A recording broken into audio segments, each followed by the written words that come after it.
Alright, the road to WrestleMania.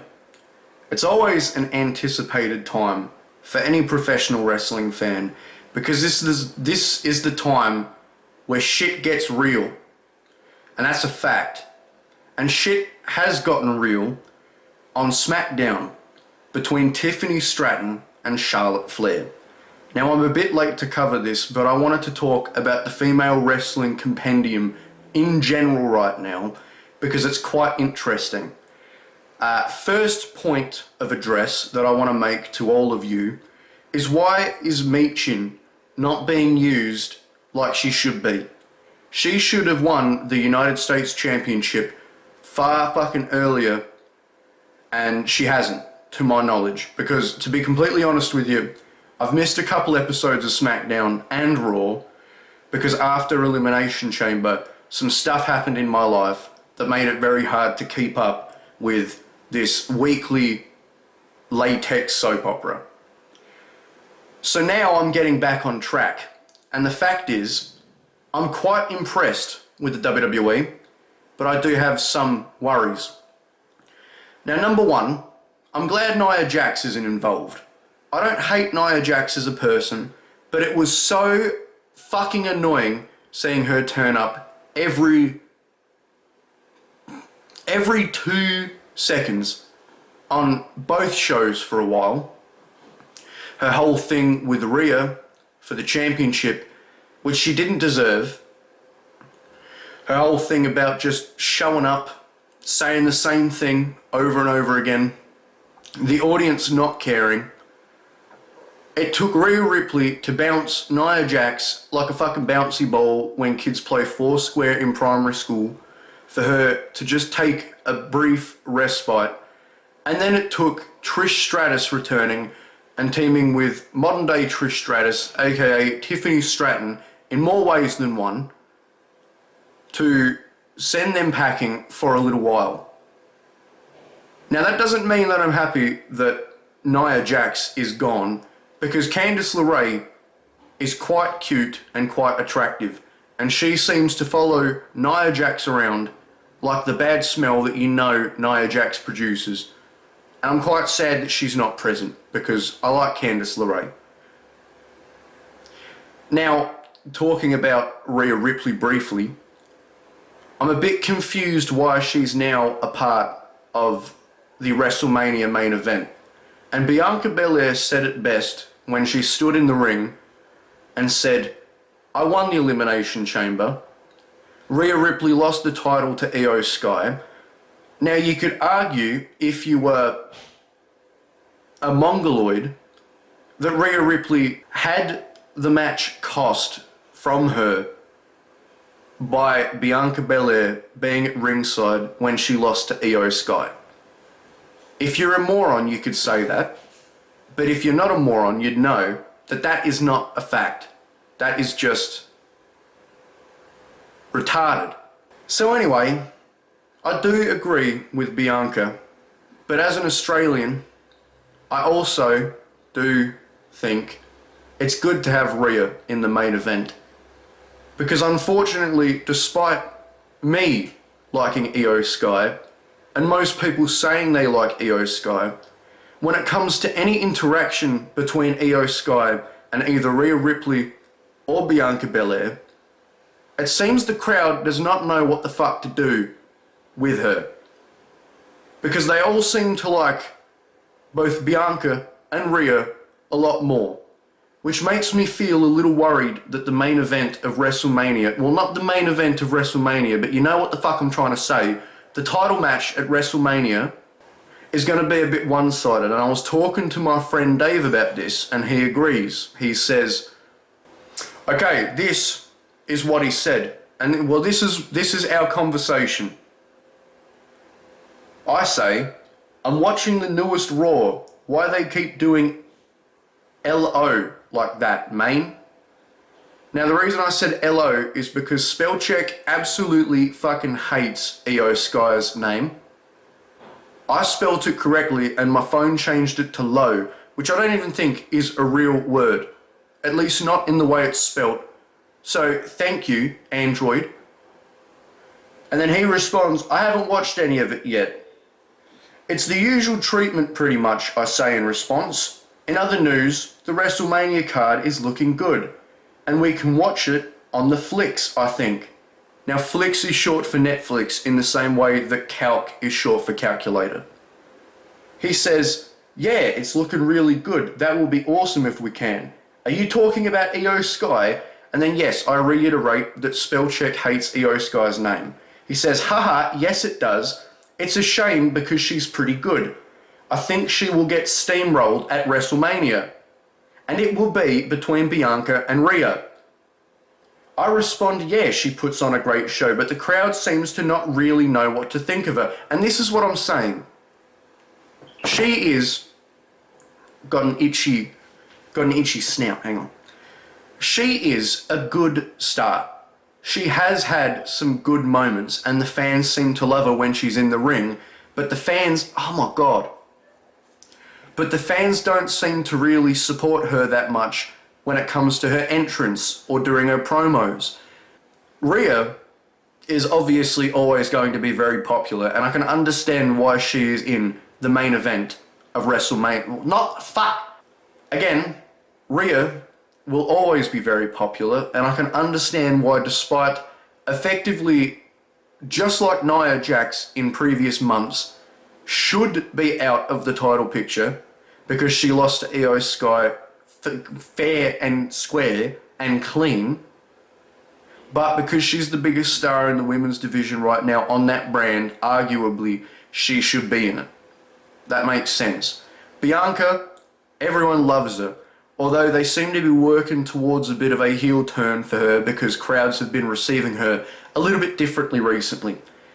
But as I said in the messages, and as you've just heard me reiterate to you right now, Io Sky has been treated like a third wheel in this whole thing, and I'm a bit worried because they've done that thing where they get all three of them in the ring at once, and Io gets pushed to the side despite being the premier star on the roster in that division because she's the champion. She gets pushed to the side and ignored, and then she claps back. They've done it twice now, and it's gone well. I'm not going to say people weren't receptive, but they weren't as receptive as you'd hope, because I think the WWE's interest right now was, as Dave said, to make the primary focus of the WrestleMania main event to be on Rhea and Bianca, and that Io needed to be the fall guy in that match, or the fall girl in that match, so that they could have a 5-star classic. And I feel that's very disrespectful, because Io is good. All I want to say is that I think that match looks like it's going to be quite good. Not to mention, I would let every single woman in the ring beat me up for free in front of a crowd while I'm dressed up as a fat little piggy. But that is besides the point. The rest of WrestleMania so far looks good. We've got an Intercontinental Championship match between Bron Breakker, Dominic Mysterio, Finn Balor, and Penta, which is going to be quite good, I reckon. They're building up the Finn Balor, Dominic Mysterio sexual tension that's been going on as of late. Because Finn Balor, for some reason, can't just get the fuck out of the Judgment Day and do his own thing like he should be doing. Bron Breakker is an incredible athlete. I just saw Carlito get killed in front of a live audience and then post the details about his own funeral on Twitter. That's true. That's a real thing. He just did that. All because of how incredible of an athlete Bron Breakker is. And Penta is slowly establishing himself to be one of the most impressive stars on the roster, despite the fact that they are already throwing in more competition because of Rey Fenix's recent debut, which was also really good. Logan Paul came out to a ruckus poor reaction in front of the audience and challenged AJ Styles to a match. Now AJ Styles accepted, and now they're having a match at WrestleMania. Before that, he's having a match with Karrion Kross, which I'm probably not going to watch because, in all honesty, these days the shows are packed to the brim with so much content that when I'm not interested, I'll just skip it. I skipped the Tiffany Stratton, Trish Stratus and Nia Jax match. I only watched Nia Jax's entrance because I wanted to see Candice LeRae. And then we've also got the triple threat match between Roman Reigns, CM Punk and Seth Rollins. Now Seth Rollins dresses like a spastic. That's just a fact. I'm sorry, it's true, Seth Rollins fans. You treat someone that dresses like a post-ironic hipster fuckwad like he's a god.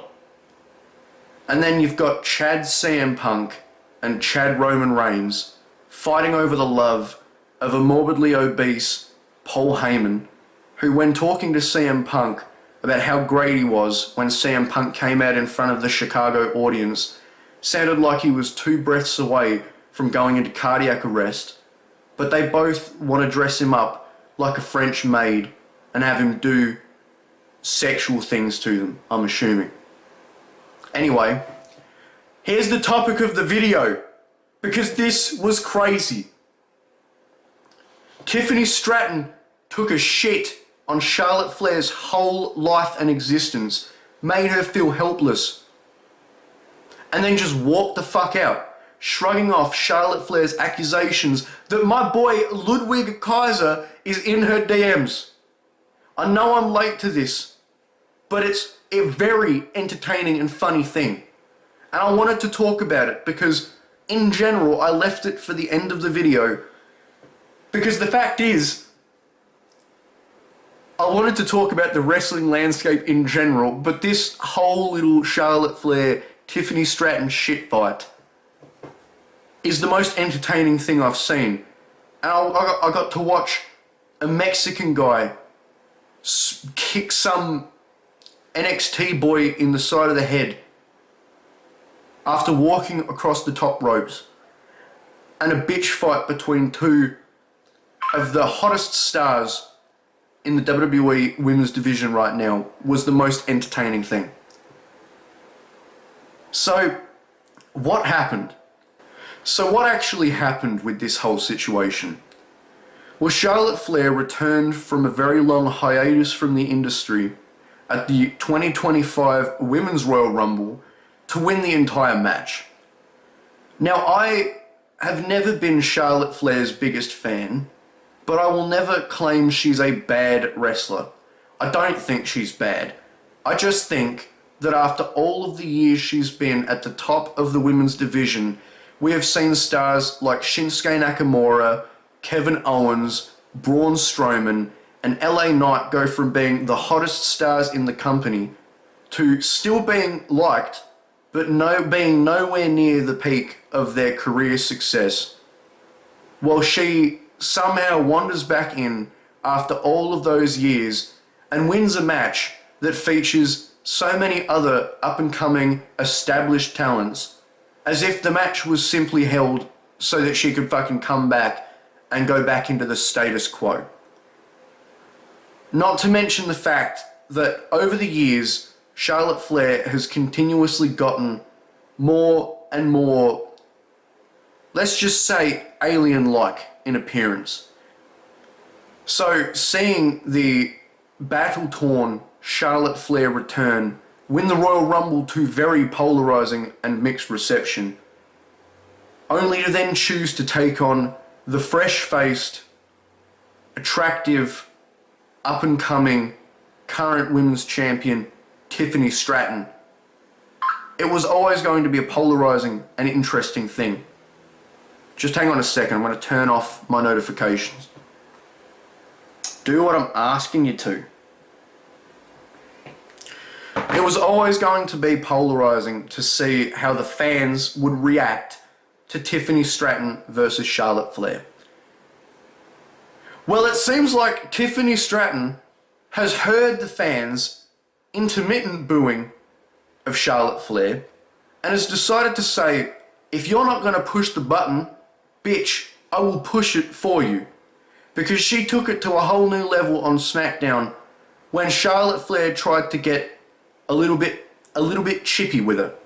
So they're cutting this promo, and what I find so funny about this whole promo is that Wade Barrett is standing in the ring looking like a beaten child, because what do you do or say in this situation when two of the biggest stars of the division are genuinely starting to go off script and shit on each other, and one of them, the one that the WWE fights so hard to keep at the top of the roster constantly, is coming off, quite frankly, completely terribly.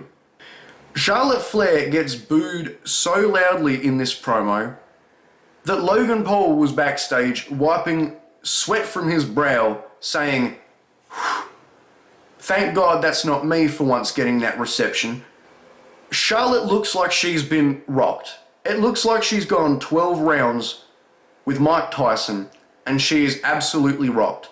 She's got nothing to say in response. Tiffany is dropping carpet bombs like Barack Hussein Obama on a third world country. And then out of nowhere, Charlotte Flair, as Tiffany is walking away, brings my boy Ludwig Kaiser into the mix. Now, I'm a massive Ludwig Kaiser fan. I think he's one of the most promising stars on the roster. He's a very talented individual, and I think he's great. Now, I had no idea that Ludwig Kaiser and Tiffany Stratton had something going on. And all I have to say to Ludwig is, not only is he a king in the ring, but he's treated like a king outside the ring. Because when you have Tiffany Stratton in your life, in any sense of the word, you're doing something right. But Tiffany Stratton was feeding off the crowd so well in this promo that it proves she may be a great wrestler, a former gymnast, and the current WWE champion, but she could also put you in a burn book just as good as any other bitchy blonde would. And I'm very proud of that fact, because we need someone like that. We need someone who's willing to bury someone, especially in the road to WrestleMania. Because all of the promos these days are people saying stuff that makes sense. You're received by the crowd like this. "Oh, well, remember when you did this?" Tiffany Stratton takes the knife, slashes Charlotte Flair right across the heart, says, "These people out there who are paying to see this hate you. So what are you going to do about it? Oh yeah, by the way, your dad sucks." So as Tiffany Stratton is leaving after this very awkward yet also incredibly juicy promo, Charlotte Flair, who up until that point had tried to mount a comeback about 8 times, but was so shocked that the crowd was so heavily on Tiffany Stratton's side that she effectively had to retreat like 15 different times before then just allowing Tiffany's verbal kumite onslaught to continue, decides to pick on the fact that out of this entire burial of Charlotte Flair's character and return, the fact that Tiffany stumbled on like one word or her voice cracked. Now, if her voice cracked, I didn't even notice it, because Tiffany Stratton's voice is so high-pitched and angelic. I didn't notice it.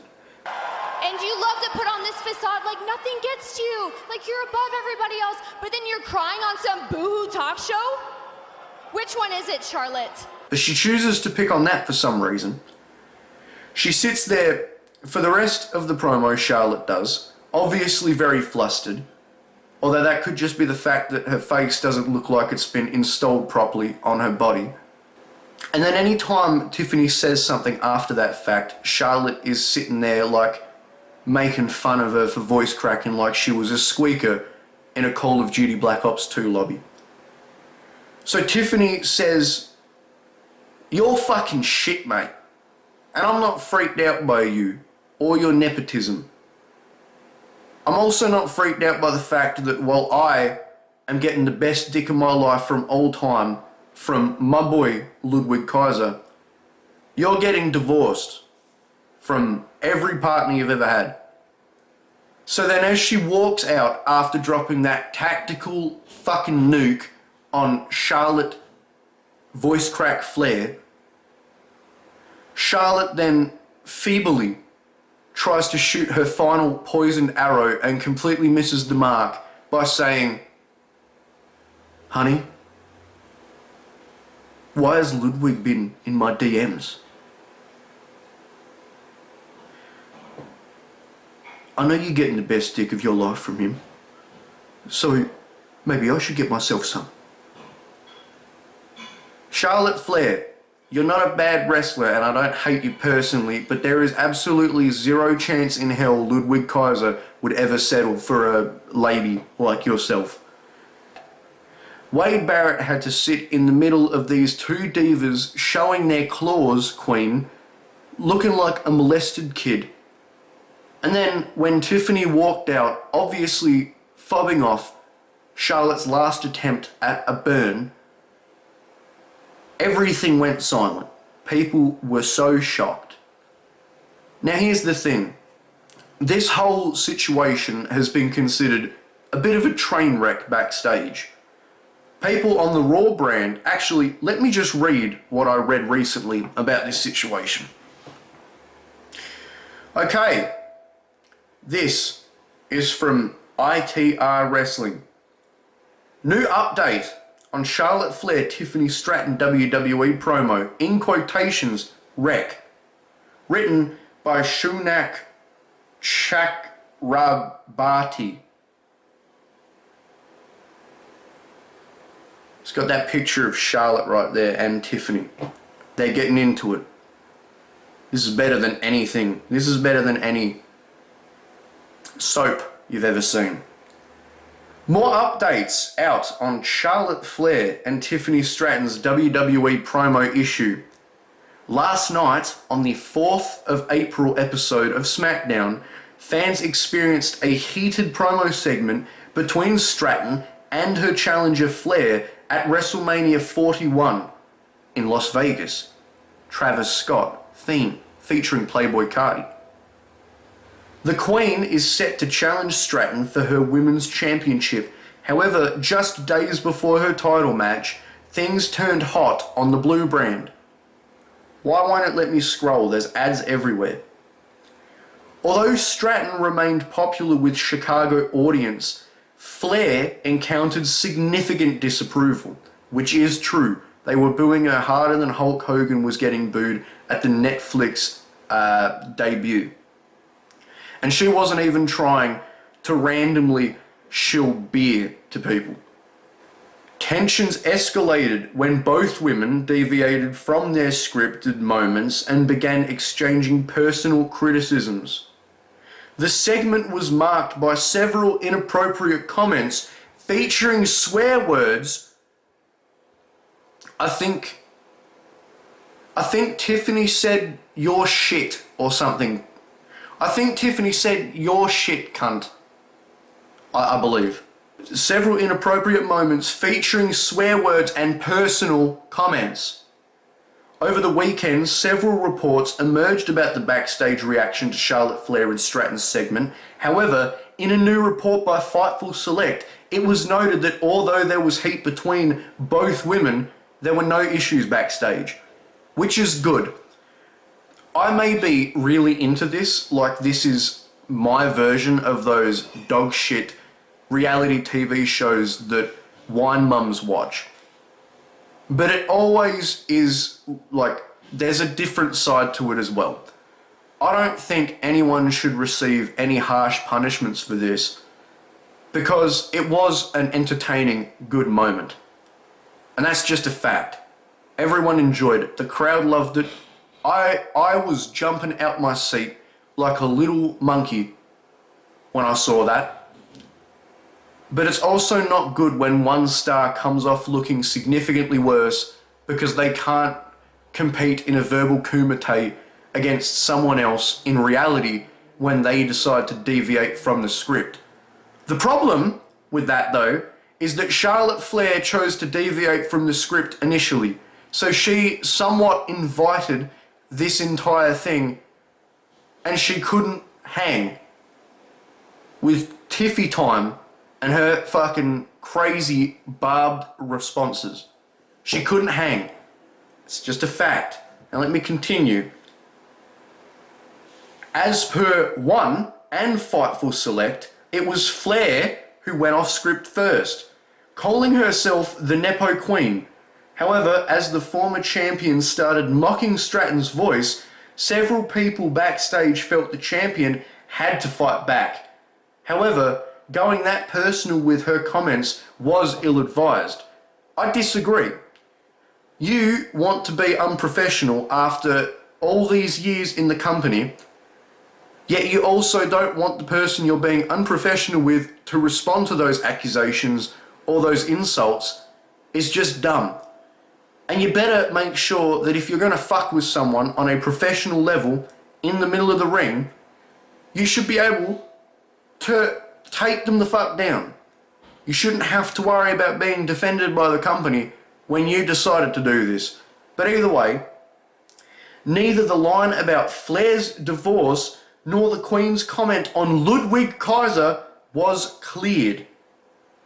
The comment reaction backstage was some confusion when Flair mimicked Stratton and an oh shit when the duo started going personal.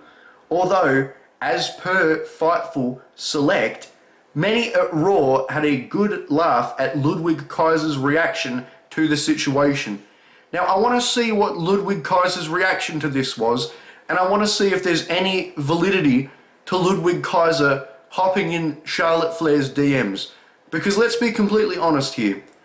Ludwig probably didn't do that. Charlotte just thought to herself, how could I get back at this lady for beating me at my own game? And she probably thought, Ludwig is in my DMs in the same way that Conor McGregor told Poirier, or whoever the fuck he was fighting, I think it was Poirier, that your wife's in me DMs, or however the fuck he said it. The promo or SmackDown segment was referred to as a wreck. That's the end of the article. Now, what do I think about these past few weeks leading into WrestleMania? Well, I'm actually pretty excited because the fact of the matter is, I genuinely really do like how the company has been setting up these matches. I'm least excited for AJ Logan because AJ Styles went from fighting for world championships to fighting a glorified part-timer who's only there because he's big on social media.